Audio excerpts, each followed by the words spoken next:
Hello students and welcome to business studies class.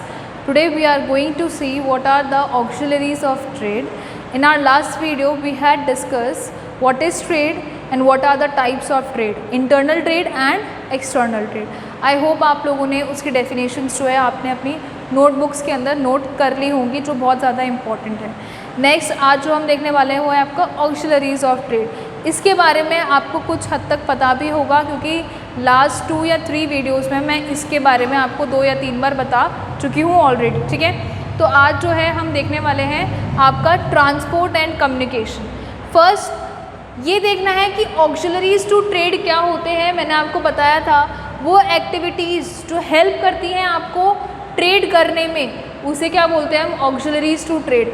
मतलब कोई भी ऐसी प्रॉब्लम आ रही है जिसकी वजह से आप लोग ट्रेड नहीं कर पा रहे हो, कोई बिजनेस को जो है प्रॉब्लम आ रही है, तो ये सपोर्ट प्रोवाइड कराती है कौन, ऑक्सिलरीज टू ट्रेड. तो ये एक तरीके से क्या काम करती है, असिस्टिंग, ट्रेड को असिस्ट करने में, ठीक है, उसको हेल्प करने में कौन काम आती है, ऑक्सिलरीज टू ट्रेड. अगर आपके प्रोड्यूसर को कोई प्रॉब्लम आ रही है कि वो कंज्यूमर तक नहीं पहुंच पा रहा है या मार्केट तक जो है वो नहीं पहुंच पा रहा है, या उसे बिज़नेस के अंदर कोई भी ऐसी एक्टिविटीज़ हैं जिसकी वजह से उसे दिक्कत आ रही है, तो उसे कौन हेल्प आउट करेगा, आपका auxiliaries to trade.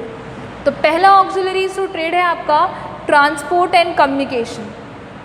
Transport and communication मतलब provide goods at particular location. Transport का क्या काम होता है, गुड्स को प्रोवाइड करना एक पर्टिकुलर लोकेशन पे. ठीक है, मान लीजिए आपका जो प्रोड्यूसर है वो किसी दूसरी स्टेट में है और आपके कंज्यूमर्स जो है वो ऑल ओवर इंडिया है. कंज्यूमर तो हर जगह होते हैं, हर किसी को जो है प्रोडक्ट की चाहिए होता है. जैसे आपका आसाम है, दार्जिलिंग है, वहाँ से आपका क्या आता है, टी आती है, आपकी चाय पत्ती आती है, और आपके चाय पत्ती कंज्यूम करने के लिए जो आपके कस्टमर्स हैं वो कहाँ हैं, ऑल ओवर इंडिया है, सब लोग चाय पीते हैं. तो वहाँ के जो प्रोड्यूसर्स हैं, जो मैन्युफैक्चरर हैं, उन्होंने टी तो बना ली, चाय पत्ती इकट्ठी कर ली, उसको अच्छे से पॉलिश करके अच्छे से सब कुछ जो है पैकिंग वगैरह कर दी. अब उनके सामने ये प्रॉब्लम आएगी कि मैं अपने स्टेट के अंदर तो ट्रेड कर लूँगा, वहाँ के जो लोग हैं, जो आसाम के लोग हैं, दार्जिलिंग के लोग हैं, उनको तो मैं चाय पत्ती से अलाउड कर दूँगा, पर जो बाकी इंडिया के लोग हैं, जो बाकी स्टेट्स के हैं, जैसे राजस्थान हो गया, दिल्ली हो गया, चेन्नई हो गया, कर्नाटका होगा, केरल हो गया, जो ये बाकी की स्टेट्स हैं, इन लोगों के पास मैं कैसे पहुंचाऊं अपना जो प्रोडक्ट है. तो वहाँ पे उसे उस प्रोड्यूसर को क्या हेल्प आउट करेगा, ट्रांसपोर्ट. ट्रांसपोर्ट क्या हेल्प करता है, एक जगह से दूसरी जगह ले जाने में जो आपके सामान होते हैं, जो भी आपका प्रोडक्ट होता है, उसमें आपका क्या हेल्प करता है, आपका ट्रांसपोर्ट. कम्युनिकेशन मतलब प्रोड्यूसर और कंज्यूमर या फिर जो मार्केट ट्रेडर्स होते हैं उनके बीच में कम्युनिकेशन प्रोवाइड कराना, ये कौन हेल्प करता है, आपका कम्युनिकेशन. ठीक है, कम्युनिकेशन आपकी कैसे हो सकती है, सोशल मीडिया के थ्रू हो सकती है.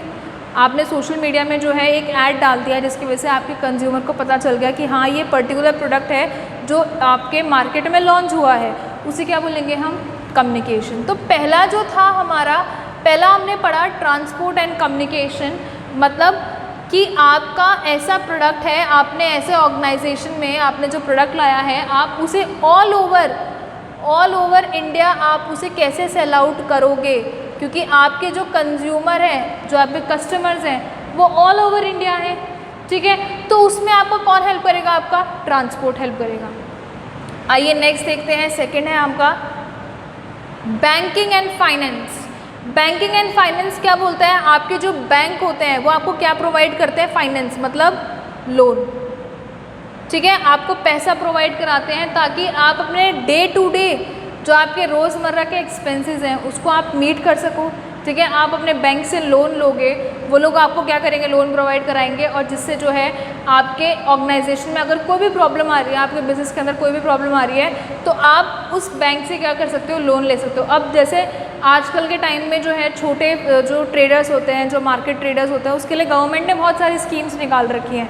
एक आपका आता है MSME, macro small medium enterprises.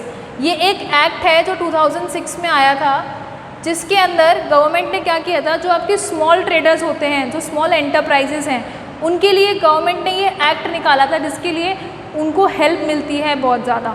तो ऐसे ही MSME एक्ट में बैंक भी बनाए गवर्नमेंट ने, जो क्या करती है, उन्हीं लोगों को प्रोवाइड कराती है लोन, जिससे उन्हें कोई ऑर्गेनाइजेशन में प्रॉब्लम ना आए और वो बिज़नेस जो है स्मूथली रन कर सके। ठीक है, तो बैंकिंग एंड फाइनेंस क्या करता है, डे टू डे एक्सपेंसेस में हेल्प करता है। आप लोन ले लो और जो है आपकी वेरियस एक्टिविटीज़ जो है ऑर्गेनाइजेशन की, उसको आराम से आप काम कर सको उस पर। नेक्स्ट आता है आपका इंश्योरेंस। इंश्योरेंस मतलब आप अपने घर के अंदर भी इंश्योरेंस कराते होंगे, आपने, आपके फादर ने हेल्थ इंश्योरेंस करा रखा होगा, लाइफ इंश्योरेंस करा रखा होगा, आपकी गाड़ी का भी इंश्योरेंस हो रखा होगा, व्हीकल इंश्योरेंस। तो ऐसे ही आपके ऑर्गेनाइजेशन में भी इंश्योरेंस होता है। फायर इंश्योरेंस हो गया, थेफ्ट इंश्योरेंस हो गया, या फिर किसका इंश्योरेंस होता है, फायर का हो गया, और जो आपके बिजनेस के अंदर गुड्स का इंश्योरेंस होता है। मान लो अगर आपका गुड्स जो है एक शिप से दूसरी जो है कहीं स्टेट में जा रहा है, जैसे मान लो आपके मुंबई से जो है आपके शिप से निकला है कोई गुड्स जो आपके कहाँ तक जा रहा है, केरला तक जा रहा है, तो ठीक है, तो शिप का यूज़ आया, ट्रांसपोर्ट यूज़ हुआ, ट्रांसपोर्ट यूज़ हुआ, तो वहाँ पे मान लो बीच में समुद्र में जो है आपके कोई सुनामी आ गया, या आपका जो गुड्स है वो लॉस हो गया है, जहाज़ ही नहीं मिल रहा है आपका, तो उसमें क्या होगा, आपने अगर इंश्योरेंस करा रखा है तो आपको गुड्स का क्लेम मिल जाएगा, जितना आपका लॉस हुआ इंश्योरेंस कंपनी आपको पे कर देगी। तो यहाँ पे क्या बोला गया है, इंश्योरेंस क्या करता है, आपके रिस्क को मिनिमाइज़ करता है, मतलब जितना आपका रिस्क हुआ है उसको कम कर देगा, और आपको जो पैसा है वो लोग पे कर देते हैं, वो क्लेम पे कर देते हैं, पर वो तभी पे करेंगे जब आपके इंश्योरेंस के अंदर जो टर्म्स एंड कंडीशंस लिखी हुई हैं, अगर उसके अकॉर्डिंग हुआ है आपका लॉस, तो उसी के अकॉर्डिंग वो आपको लॉस पे करेंगे। नेक्स्ट आता है आपका वेयर हाउसिंग। वेयर हाउसिंग मतलब मैंने आपको बताया था स्टोरेज, जहाँ पे आप अपने गुड्स को क्या करते हो, स्टोर करके रखते हो। अब क्या होता है, दवाइयों का भी स्टोर होता है, जहाँ पे हम क्या करते हैं, दवाइयों को ड्राई प्लेसेस में, ड्राई में कूल प्लेसेस पे जो है स्टोर करके रखते हैं। लिखा हुआ होता है ना पीछे दवाइयों पे या क्रीम्स पे, स्टोर इन कूल एरिया और अवॉइड सनलाइट। तो स्टोर का मतलब ऐसी जगह पे स्टोर करके रखो जहाँ पे ये चीज़ें ख़राब ना हो जाए, तो ऐसी वेयर हाउसिंग होता है। अगर आप रिटेलर्स जो है सारा सामान अपनी दुकान के अंदर भर लेगा, ठीक है, सारा सामान अपनी दुकान के अंदर भर लेगा, तो उससे क्या होगा, या उसकी दुकान पर जगह नहीं होगी, कस्टमर परेशान होंगे, वो खुद परेशान हो जाएगा, कंफ्यूज हो जाएगा। तो ये लोग क्या करते हैं, एक वेयर हाउस खरीद लेते हैं। एक छोटा सा स्टोर है या बड़ा स्टोर है, वो डिपेंड करता है कितना बड़ा आपका ऑर्गेनाइजेशन है, उसके अकॉर्डिंग एक वेयर हाउस जो है वो परचेज़ कर लेते हैं, जिसकी वजह से अगर आप मान लो आपका गुड्स ख़त्म हो गए दुकान पे, मान लो मेरी एक शॉप है, मेरे शॉप पे एक कस्टमर आया मैगी लेने के लिए, ठीक है, मैगी मेरे पास मेरी शॉप पे ख़त्म हो गई, तो मैं उसको क्या बोलूँगी कि भैया 2 मिनट रुक जाओ, मैं अपने स्टोर से मंगा के दे रही हूँ या मैं अपने वेयर हाउस से मंगा के दे रही हूँ। तो जब भी आपका सामान ख़त्म हो जाता है तो स्टोर में क्या रहते हैं, अवेलेबिलिटी ऑफ गुड्स, मतलब आपके गुड्स अवेलेबल रहेंगे कहाँ पे, वेयर हाउस में। तो वेयर हाउस मतलब स्टोरेज,